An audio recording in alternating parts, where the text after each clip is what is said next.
Selamat pagi, Namo Buddhaya. Sangat bahagia, Ibu Bapak Saudara, bahwa kesempatan pada pagi hari ini saya bisa hadir di tempat ini, di Cetya Panyasika. Setelah sebelumnya sempat batal hadir di sini. Beberapa bulan yang lalu saya sempat mendapatkan jadwal berbagi hal baik, diskusi dhamma di tempat ini. Namun karena satu dan lain hal, waktu itu batal bahkan di hari H-nya. Jadi ada satu rasa tidak enak hati dengan pengurus di sini. Namun baik, di kesempatan hari ini saya masih diberikan kesempatan baik untuk berbagi dengan ibu bapak semua di Cetya ini, di Cetya Panyasika. Untuk itu saya pun memaksimalkan kesempatan baik ini. Banyak orang memiliki kesempatan untuk berbuat baik. Yang namanya kesempatan berbuat baik itu selalu ada. Tapi kalau kita lihat ke belakang, enggak semua orang bisa memaksimalkannya. Kesempatannya ada, tapi belum tentu terrealisasi. Seperti saya sendiri, beberapa bulan yang lalu diminta isi dhamma di sini, tapi kondisinya sudah ada, kemudian sudah confirm mau datang, bahan materinya sudah ada, tapi karena satu lain hal bisa batal juga. Artinya apa? Kesempatan baik selalu ada, tapi belum tentu terrealisasi. Nah, Ibu Bapak Saudara, melihat hal tersebut, semestinya, sewajarnya, setiap orang itu selalu mengambil, selalu memanfaatkan setiap kesempatan baik yang ada, apapun itu. Salah satunya dengan datang wihara, mengikuti puja bakti. Ini adalah satu kesempatan baik yang belum tentu semua orang miliki. Betul ya? Setiap orang punya kesempatan baik. Di setiap kota ada wihara. Tetapi belum tentu ada puja bakti setiap minggu. Ada yang isi dhamma setiap minggu. Ada fasilitas yang menunjang. Nah, kenapa di setiap kesempatan saya selalu menyampaikan datang ke wihara, datang ke Cetya, puja bakti setiap minggu itu penting? Karena dengan datang saja, dengan datang ke wihara saja, ibu bapak sudah banyak berbuat baik. Terlebih melakukan puja bakti, melakukan puja terhadap tiratana, baca parita, meditasi, dengar dhamma, dana paramita, itu semakin banyak berbuat baiknya. Tidak melakukan hal-hal itu pun, itu sudah ada kebajikan yang dilakukan. Artinya apa? Oh, saya kalau meditasi masih ngantuk-ngantuk. Pikirannya masih jalan-jalan. Baru duduk suruh meditasi meta, tapi ingat ada kue teo Medan yang enak daerah sini. Belum lagi, ada sioba enak dekat sini atau apa. Pikirannya udah jalan-jalan. Aduh, baca parita saya belum lancar. Meditasi masih kemana-mana pikirannya. Anda duduk diam datang ke wihara pun itu sudah berbuat baik. Artinya apa? Tidak mengganggu orang lain yang berpuja bakti pun itu sudah kebajikan. Luar biasa ya. Maksudnya duduk tidak ngobrol, duduk tidak ganggu orang lain, itu pun sudah kebajikan. Jadi dalam satu minggu, satu hari punya kesempatan berbuat baik selama berada di wihara, maksimalkan. Nah, untuk itu, pada pagi hari ini, Mari kita maksimalkan juga ya, dengan fasilitas, dengan kondisi yang ada, kita sama-sama kembali mengulas apa yang pernah Guru Agung Buddha sampaikan. Ibu, Bapak, Saudara, pada kesempatan pagi hari ini saya akan menyampaikan satu topik dhamma dengan judul Menjadi Tenang. Mengulas secara singkat tentang Kakacu Pamasutta di dalam Majjhima Nikaya. Kenapa saya mencoba untuk mengulas salah satu sutta ini? Karena apa yang dibahas di dalamnya itu dekat sekali dengan kehidupan kita sehari-hari. Kalau dari topiknya menjadi tenang, boleh kita akui, kita sepakati secara bersama, kehidupan kita sehari-hari itu minim dari yang namanya tenang. Ya, orang kerja itu dipacu dengan waktu. Orang beraktivitas itu dipacu dengan waktu. Zaman sekarang semua ingin serba cepat. Dapat request kerjaan 1, 2, 3, semua ingin dikerjakan cepat. Akhirnya apa? Dikejar-kejar. Tidak tenang. Kalau Anda yang sudah terlatih di dalam pikiran, di dalam batin, mungkin sudah sering berlatih meditasi, bisa menghadapinya dengan tenang. Tapi beda ya tenang dengan ya sudah ntar, ya sudah gampang, beda ya.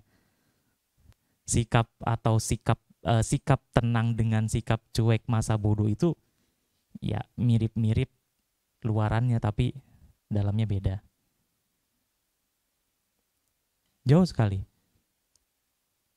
Mau jalan sedikit, bawa mobil, bawa motor, itu jauh dari yang namanya ketenangan. Ini hari Minggu ke sini aja lancar. Coba Anda hari kerja ke daerah sini, macetnya luar biasa kan? Saya tinggal di BSD, kerja di PIK. Dulu sempat bawa motor dari BSD ke PIK. Itu pasti lewat sini, lewat Daan Mogot, lewat sini kan? Itu macetnya luar biasa. Pakai mobil, ya lumayan, agak lancar. Tapi kadang macet juga. Kalau tidak membekali diri dengan bagaimana cara untuk tenang, kira-kira gimana? Wah, panik. Oh, macet nih, macet, ngebut sana, ngebut sini. Akhirnya apa? Ya, akan terjadi hal yang tidak diinginkan. Kalau musuh saya bukan yang nggak tenang terus ngebut, tapi kalau sudah malam, pulang malam pakai makan dulu sebelum pulang, ngantuk. Akhirnya terjadi apa-apa. Hampir 1 tahun yang lalu, saya kecelakaan motor pulang kerja, itu karena semangkuk nasi. Habis makan nasi ngantuk, bukannya karena nggak tenang pengen cepat sampai, tapi malah ketiduran di motor. Akhirnya jatuh 1/2 jam saya tidur di pinggir jalan, nggak ada yang nolongin, jam 12 malam gitulah. Tapi ya itu, saya meyakini perbuatan baik itu pasti memiliki wipaka, buah. Ya di sana, karena saya jatuh jam 12 malam, hampir 1/2 jam tidak ada yang nolong. Tiba-tiba ada 2 orang tolong saya, bangunin saya, bawa saya ke UGD. Itu laptop, jam tangan, handphone, dompet, semua utuh. Nggak ada yang hilang. Saya makanya meyakini karma baik. Jatuhnya di pinggir kuburan, maksudnya bukan di pinggir kuburan, di pinggir jalan yang sebelahnya itu komplek pemakaman. Iya, kalau Anda tahu apa itu Tang City, daerah sana kan ada pemakaman yang belokan mau ke Alam Sutra sana. Tolongin 2 itu. Mungkin nggak ada yang mau ambil barang saya pun takut karena dekat kuburan ya. Bukan karena karma baik saya juga. Nah itu. Artinya apa? Ya kembali, memaksimalkan kesempatan baik untuk tabungan. Oh pamrih dong? Nggak apa-apa. Kita masih pamrih kok. Bohong kalau kita berbuat baik nggak pamrih. Betul ya? Kita itu masih pamrih. Kalau udah nggak pamrih ya mungkin Anda semua di sini sudah arahat. Ya, kita masih punya keinginan melakukan sesuatu, kita masih punya keinginan. Selama keinginan itu masih dapat dikendalikan, masih dapat dikontrol kebutuhan dan apa nafsu keinginannya ya oke lah. Nah,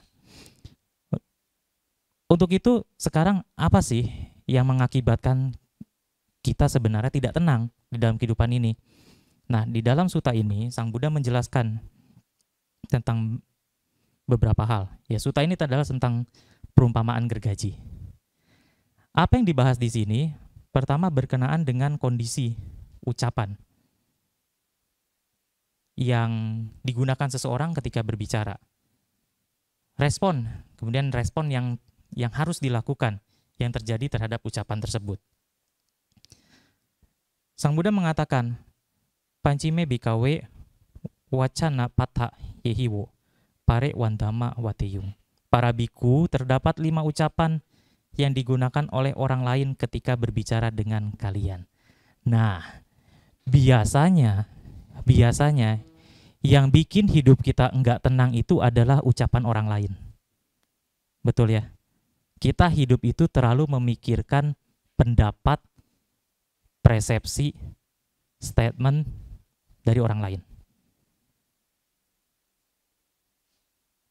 Coba aja Anda datang ke wihara.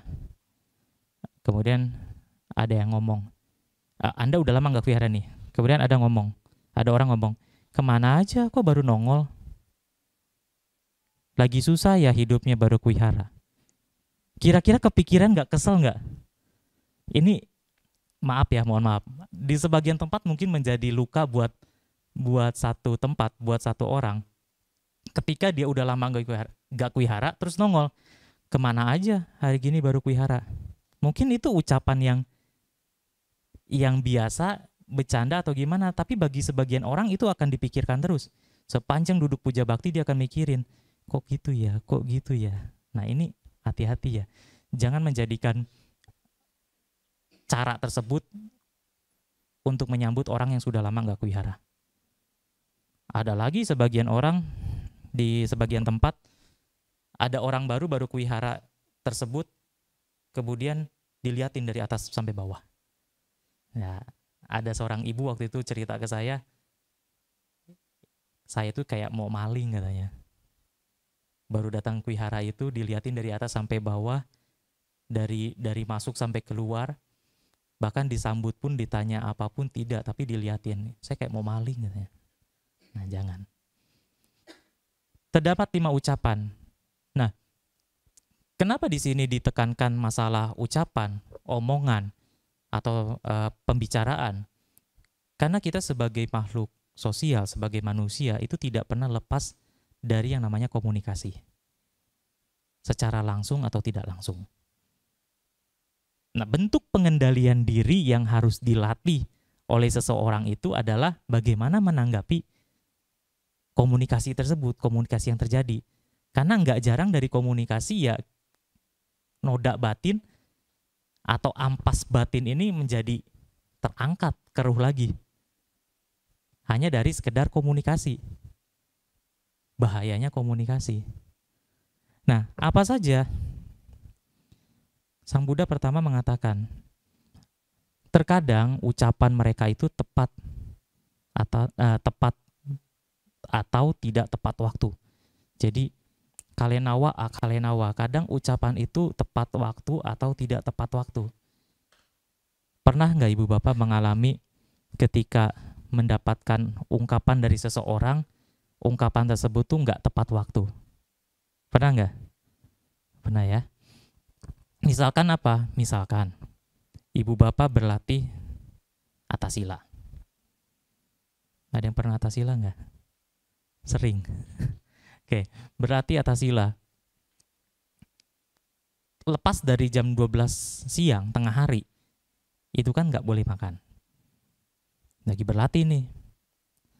Kemudian ada temannya nggak berlatih, datang. Ngomongin, aku habis makan itu loh. Habis makan babi panggang di sana. Makan nasi goreng di sana. Makan itu di sana.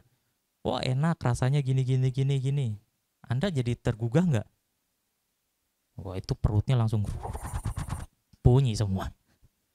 Nggak atas sila aja kalau ngomongin makanan, barusan aja saya sampai nelen ludah juga. Padahal ngomongin ngasih contoh. Kalau ngomongin makanan itu pasti memori-memori tentang nikmatnya satu makanan enak itu muncul. Ibu bapak paling paling paling kuat ketika berbicara makanan yang rasa memorinya terangkat atau berbicara wangi. Memorinya baru gampang terangkat. Nah, orang-orang kan ada kecenderungannya kalau berbicara rasa, memori tentang rasa-rasa itu, makanan-makanan itu muncul. Ada orang yang berbicara tentang wangi, oh wangi dupa ini seperti ini, wangi dupa ini seperti ini. Memorinya langsung muncul tentang wangi-wangian tersebut. Misalkan apa? Oh, wanginya sedap malam itu identik sama wihara. Wanginya ini identik dengan apa? Nah, kan kalau ngomongin makanan malam-malam lagi atas sila, bahaya ya.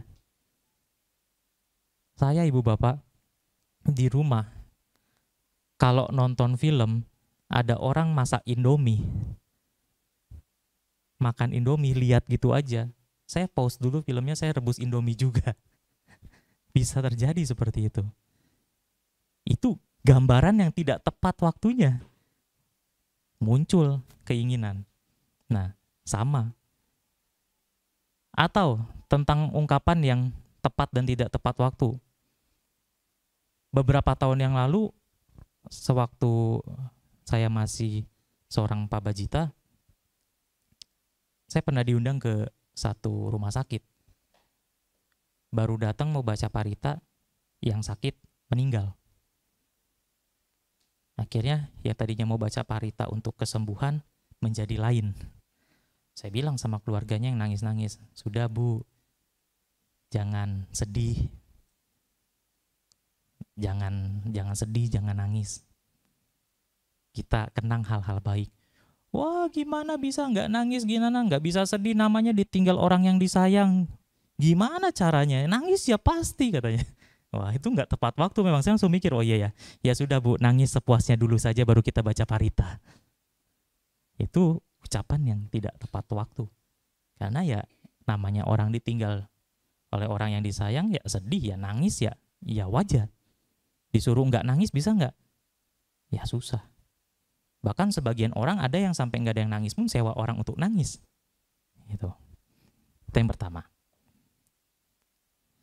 Kedua, kadang ucapan itu benar atau tidak benar. Nah, di era sekarang ini banyak berita-berita hoax, berita-berita bohong yang dapat ditemukan. Anda semua pakai media sosial kan Ibu Bapak? Sekarang Instagram, Facebook itu bukan cuma milik anak muda, ya, milik ibu-ibu, milik bapak-bapak. Ya, mama saya di rumah pun kerjaannya sehari-hari liatin video-video di Facebook katanya. Anaknya aja saya nggak mainan Facebook. Tiap hari nontonin YouTube. Wah itu udah TV di rumah nggak laku. Ya. Cuman disuruh jual pun nggak bisa, tetap harus ada TV katanya. Berita hoax itu banyak beredar di media sosial. Kalau tidak sungguh-sungguh kita mengamati postingan-postingan yang ada di media, kita hanya akan menjadi termakan oleh berita-berita itu. Akhirnya hidupnya nggak tenang. Contohnya, beberapa tahun yang lalu kan sempat, wah kiamat 2000 berapa itu yang terkenal? 2012 atau berapa itu kiamat. Bumi hancur, bla bla bla bla. Semua orang nggak tenang. Atau yang baru-baru Oh kemarin pandemi, COVID. Ada yang kena COVID nggak di sini?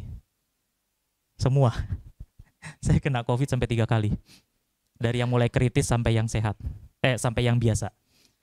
Wah beritanya aneh-aneh lah. Tiap hari ada yang mati, ada yang meninggal, ada yang begini, ada yang begitu. Akhirnya pertama kali saya kena COVID pun termakan berita-berita itu, nggak tenang hidup saya. Karena ya penciuman hilang, perasa hilang, serba nggak enak. Wah, itu teman saya yang lain bilang, ya itu, ya begitulah hidup, direnungi, namanya hidup kan, ya ini duka, bla bla bla. Wah, itu teori dhamma udah hilang semua, udah kayak gitu. Meditasi biar tenang. Wah, gimana mau meditasi, badan sakit-sakit, ngeluh aja tiap hari. Tapi giliran penyakitnya hilang, ini kebahagiaan. Itu karena termakan hal-hal yang belum tentu kebenarannya. Butenawa, abutenawa. Kadang benar, kadang tidak benar. Ini bikin hidup kita nggak tenang juga dengan informasi yang belum tentu kebenarannya. Makanya hati-hati sekali. Kemarin ada ungkapan, ada postingan, ada berita kalau Indomie mengandung ini, mie instan mengandung ini. Anda takut nggak makan mie instan? Jadinya enggak. Orang Indonesia ini hebat-hebat kok. Mau beritanya kayak gimana lah. Udah dah, masa bodoh. Yang penting makan enak. Ya. Memang kebahagiaan sama penderitaan itu kadang bisa nggak kelihatan gitu. Kalau kita lagi menderita, hal-hal yang happy, yang bahagia sekejap hilang kan. Kalau lagi happy-happy, yang menderita juga hilang. Luar biasa. Nah ini. Kemudian yang ketiga, terkadang ungkapan itu lembut, terkadang juga kasar. Sanhena wa parusenawa. Kalau dengar orang yang ngomongnya lembut, enak nggak Ibu Bapak? Enak ya? Kalau dengar ceramah, yang ceramah ngomongnya lembut, enak nggak? Ngantuk apa enak? Nah, Anda ini mau ngomong ngantuk pun nggak enak ya. Kemudian kalau ngomong kasar, ya yang kasar ini yang kebun binatang keluar lah, yang bentak-bentak lah. Tapi ada sebagian orang dengan kultur kalau ngomong keras, kesannya kasar. Betul ya? Mama saya, keluarga aja di rumah kalau ngomong keras, kesannya kasar, kayak marah-marah. Kenapa gitu? Orang zaman dulu punya kecenderungan ngomong keras, kenceng, kesannya kayak kasar. Kenapa? Rumahnya panjang-panjang. Kalau ngomongnya pelan-pelan, Yogi, ambilin air. Kedengeran nggak? Enggak. Tapi zaman sekarang nggak peduli mau rumahnya 5 lantai, 3 lantai, nggak kedengeran, telepon. Ya kan? Lantai 2, lantai 3 ke bawah aja bisa telepon. Disuruh makan nih, mamahnya telepon, nak turun makan. Oh iya mah, terus lupa anaknya tanya, chat lagi, makannya apa menunya? Bentar ya mama fotoin. Udah tuh hubungan udah kamar ke kamar, ruangan ke ruangan, nggak pernah ketemu. Ada yang kayak gitu nggak? Nggak ada ya, syukurlah. Teman saya ada yang kayak gitu. Bahkan di kamarnya punya telepon, itu mau kumpul ke bawah pun di intercom satu-satu. Nah, lembut atau kasar? Kalau lebih enak mendengar ucapan-ucapan yang lembut, kata-katanya tidak kasar, ya demikian juga kita sewajarnya berlaku ke orang lain. Prinsipnya gitu kok. Apa yang kita senangi, dari orang lain, apa yang kita senangi diterima dari orang lain, itu pun yang harus kita lakukan untuk orang lain. Prinsipnya gitu. Kalau kamu nggak mau menderita, kalau kamu nggak mau susah karena orang lain, jangan bikin orang lain susah. Kalau kamu pengen denger yang halus-halus, yang lembut-lembut, ungkapan yang lembut dari orang lain, ya kamu bicaralah dengan ucapan yang lembut. Kalau ada orang yang ngomong kasar bagaimana? Berusahalah untuk ngomongnya lembut juga. Jangan dikasarin lagi. Ya, kasar itu bukan lembut itu bukan berarti yang pelan-pelan kok ngomongnya. Ya kayak orang-orang putri-putri Solo ngomong lembut banget, enggak sampai sepelan itu juga atau gimana, tapi ya minimal ucapan itu enggak kasar. Karena ya itu balik lagi, yang namanya seni berbicara, seni komunikasi, seni ketemu orang lain ngobrol-ngobrol, itu pun harus kita kuasain. Beradaptasi dimanapun kita berada. Kemudian yang keempat, berhubungan dengan kebaikan atau malah mencelakakan.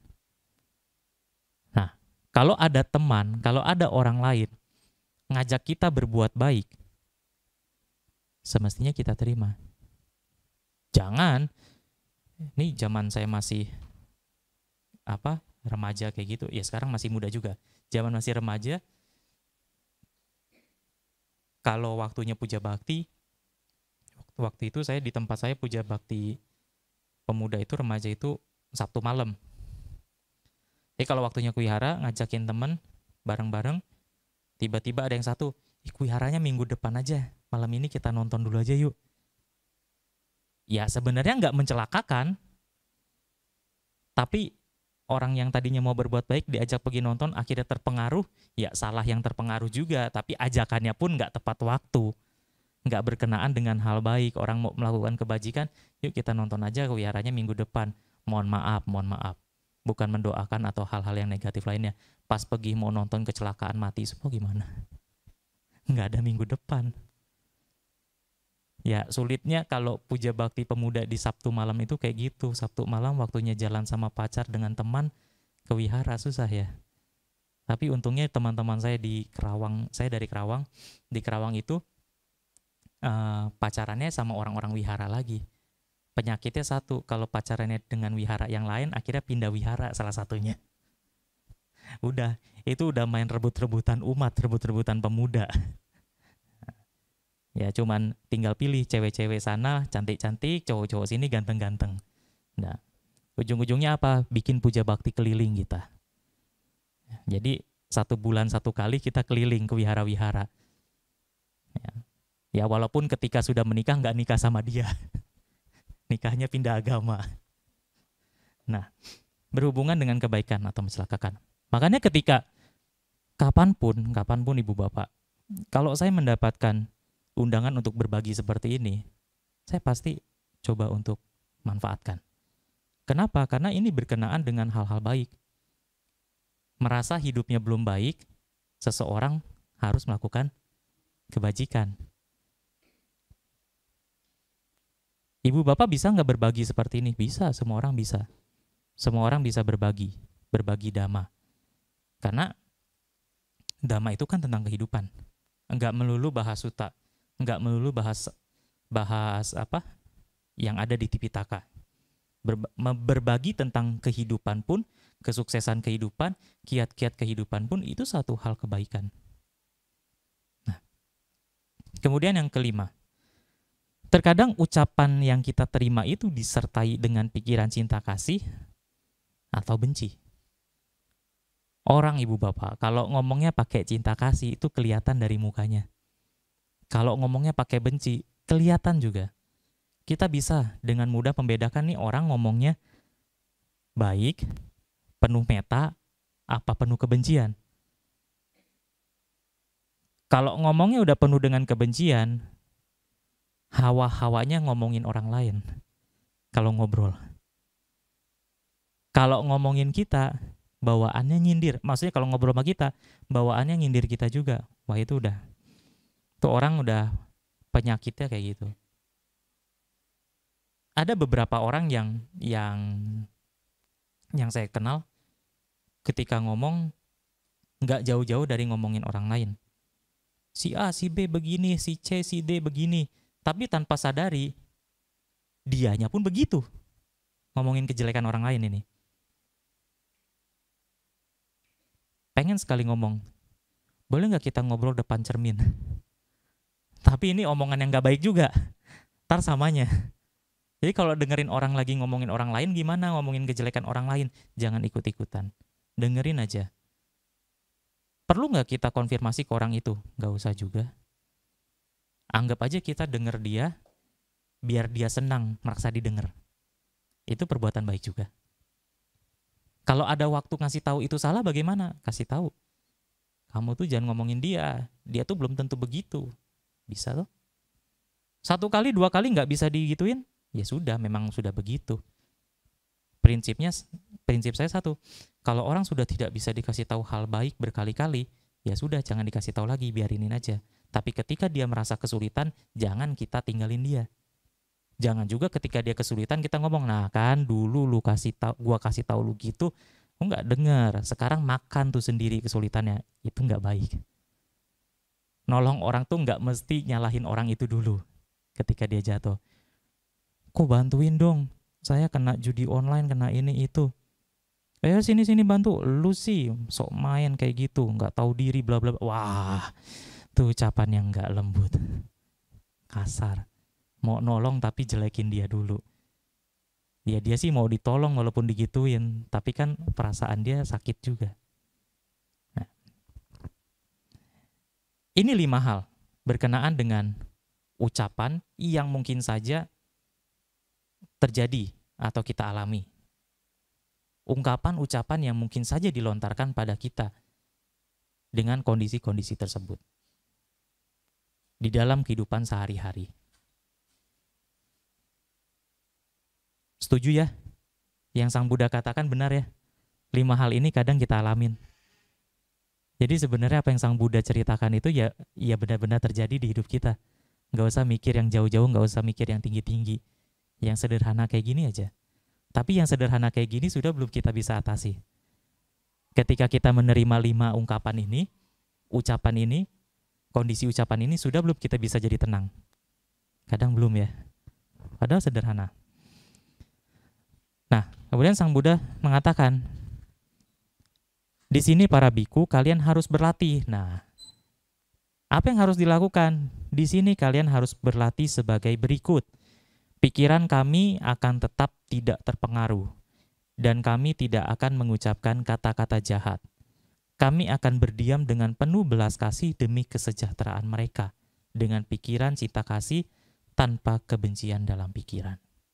Wah, seburuk apapun ucapan orang lain yang kita terima, pikiran kami akan tetap tidak terpengaruh. Pikiran saya tidak akan terpengaruh. Saya tidak akan mengucapkan kata-kata jahat atau membalasnya. Dan saya akan berdiam dengan penuh cinta kasih untuk mereka. Berarti kalau kita difitnah, kalau kita diomongin orang lain, kita nggak usah bela gitu. Kita nggak usah bikin pernyataan terbuka. Ya, boleh kita membela diri. Tapi kalau kita membela dirinya ngotot, menggebu-gebu, orang lain akan melihat dengan cara yang salah juga. Kadang begini, kadang nggak semua tuduhan yang dilontarkan kepada kita, ungkapan kasar yang dilontarkan kepada kita, kadang tidak semuanya butuh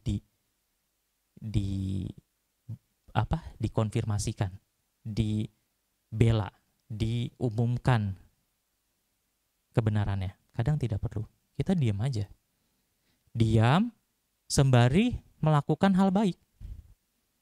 Sembari membuktikan bahwa ungkapan tersebut tidak benar.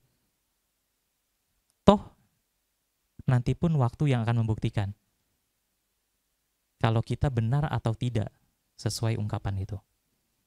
Nah, jadi 1, pikiran tidak termudah pengaruh, tidak akan mengucapkan kata-kata jahat atau buruk, dan berdiam dengan dipenuhi cinta kasih. Tidak mudah terpengaruh nih gampang. Wah, orang mau ngomong kayak gimana pun kita nggak akan terpengaruh tuh gampang. Ngucapin kata-kata jahat, ya tengah lah. Kita nggak akan ngucapin omongan jahat kok ke orang itu. Tapi ketika orang lain ngomong, si A tuh kemarin ngomongin kamu gini. Kita bisa terpancing. Jangan percaya, dia tuh emang panas aja sirik sama saya. Ya kan? Ucapan pembelaan yang mungkin kasar muncul. Yang terakhir, lebih sulit lagi. Bagaimana kita tidak terpengaruh, kita nggak ngomong ungkapan jahat, kita nggak balas, malah kita mikirnya tentang, ya semoga dia berbahagia, semoga dia happy. Orang lain ngomongin lagi, ya udah. Orang lain ngomongin lagi, ya. Pikirannya penuh cinta kasih. Ini yang ketiga ini sulit. Kalau cuma tidak terpengaruh, tidak ucapin kata-kata jahat atau buruk, ya Saya percaya umat Buddha ini sudah pada tahap ini. Tapi kalau sudah berbicara pikiran,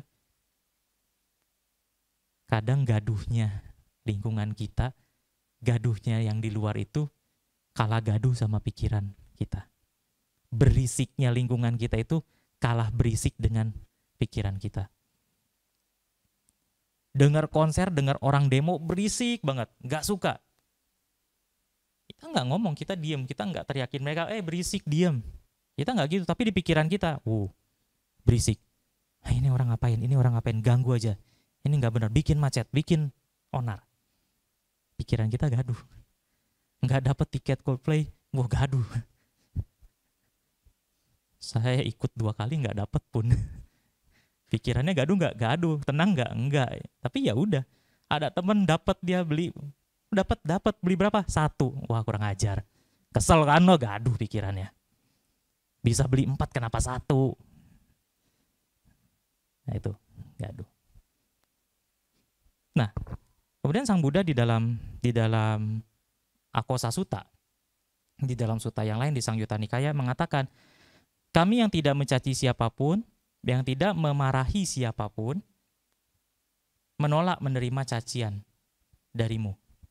Dan kemarahan, semburan yang dilepaskan kepada kami, dan itu masih tetap milikmu. Ibu, Bapak tahu nggak cerita ini? Jadi satu waktu, Guru Agung Buddha Gautama kedatangan satu orang Brahmana. Umpat, ngomel-ngomel, bla bla bla bla, fitnah Sang Buddha, ngomong jelek-jelek tentang Sang Buddha. Kemudian Sang Buddha bilang, wahai Brahmana, ketika kamu kedatangan tamu di rumah, lagi sincia, biasanya kamu ngapain? Oh, kasih sajian, makanan. Biasa kalau sincia ada makanan apa? Nastar atau apa? Kue keranjang. Kasih. Kemudian tamumu tidak makan dan minum makanan dan minuman itu. Dia pulang. Dia tidak makan, dia pergi. Makanan dan minuman itu milik siapa? Oh, milik saya tentu, Gotama sebagai tuan rumah.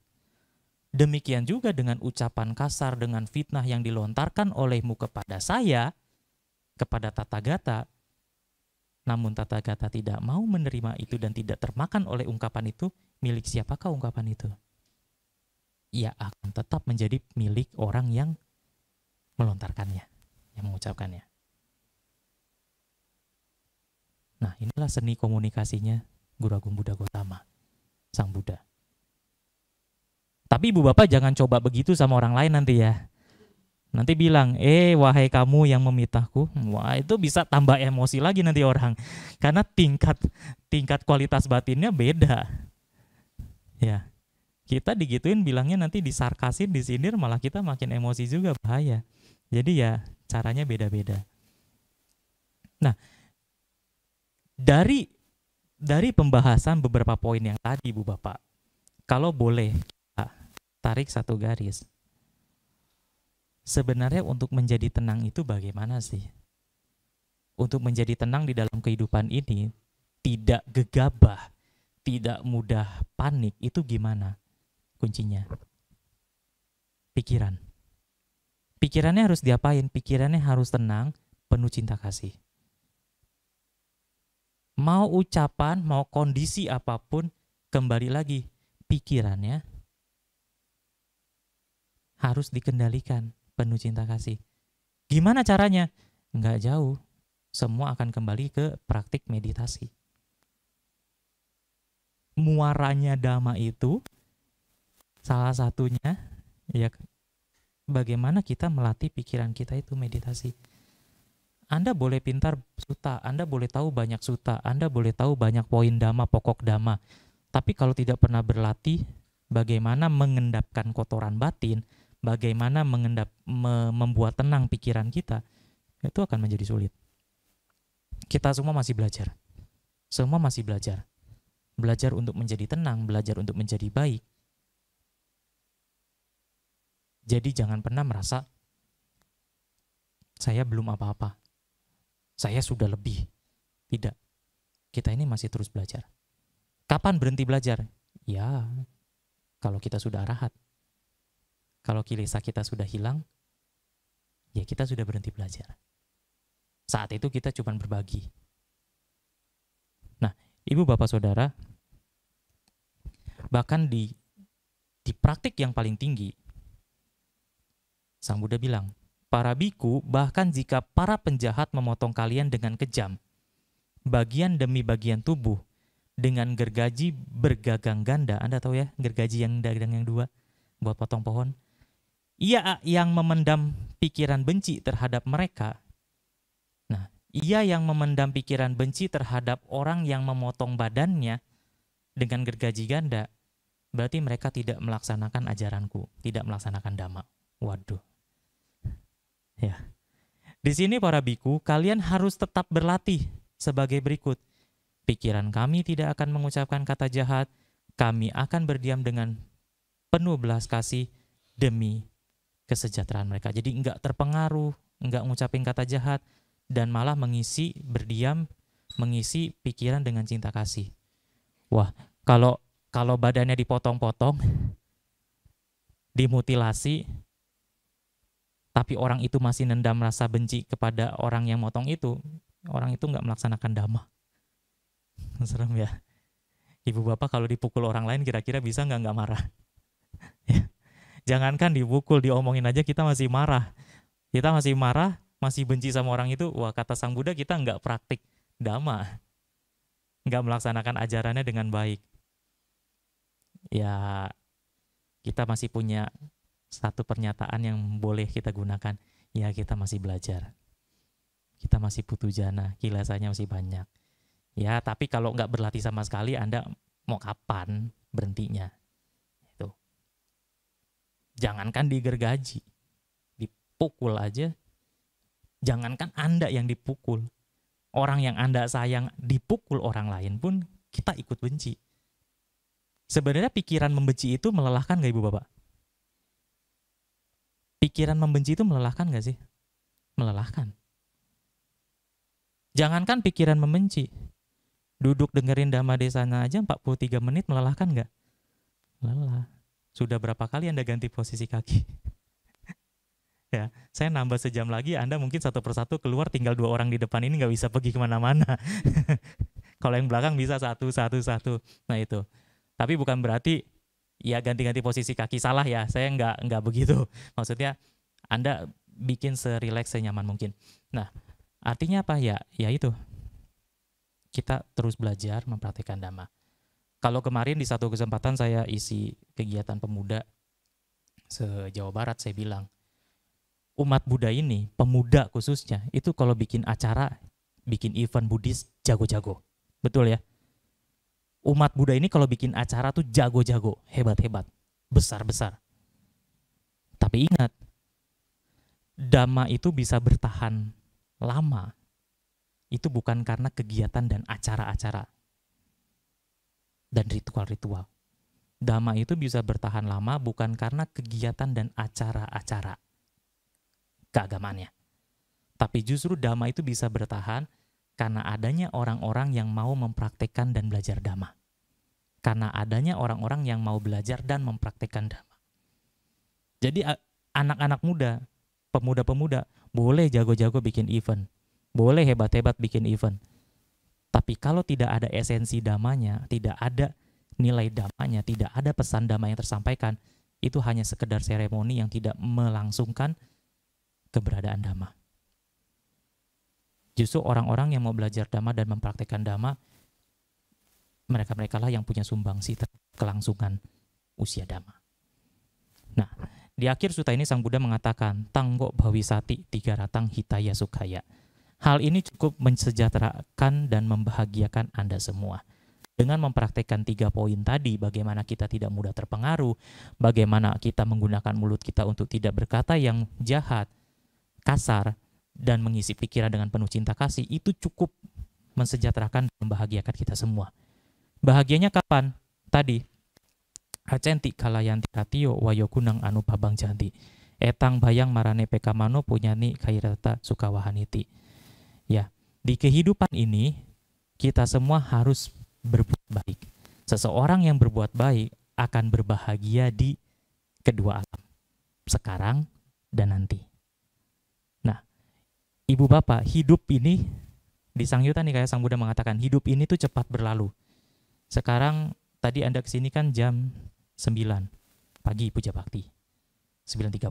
Sekarang udah mau jam 11. Nanti sudah makan siang. Sudah makan siang, pulang ke rumah sebentar, leha-leha, udah siap-siap makan malam. Nanti nonton-nonton atau apa, sudah siap tidur, besok bangun lagi. Ya, kehidupan itu cepat berlalu. Lahir, tua, sakit, mati, 4 utusan ini pasti datang dalam kehidupan kita. Lahir udah, sakit mungkin sudah, tua sedang mengalami penuaan, tinggal nunggu yang terakhir, nggak tahu kapan. Nah, melihat bahaya-bahaya ini, melihat ketakutan, kengerian ini, seseorang itu cenderung berbuat baik. Kenapa? Karena tahu bekalnya ini perbuatan baik.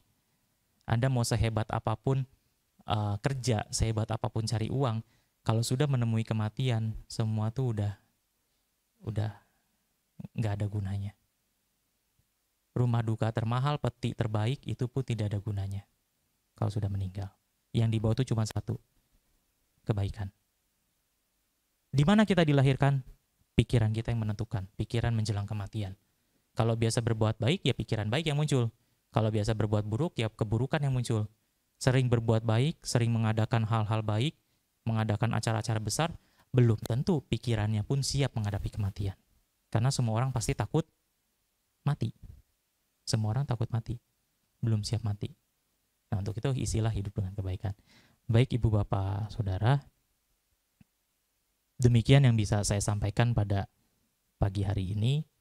Semoga dapat bermanfaat buat Ibu Bapak semua, dapat diingat dan terus memotivasi diri untuk melakukan hal-hal baik. Semoga kita semua berbahagia, semoga kita semua terus semangat mempraktikkan Dhamma. Sabe sata bontu sukitata, semoga semua makhluk hidup berbahagia. Sadu, sadu, sadu. Selamat pagi, Namo Buddhaya.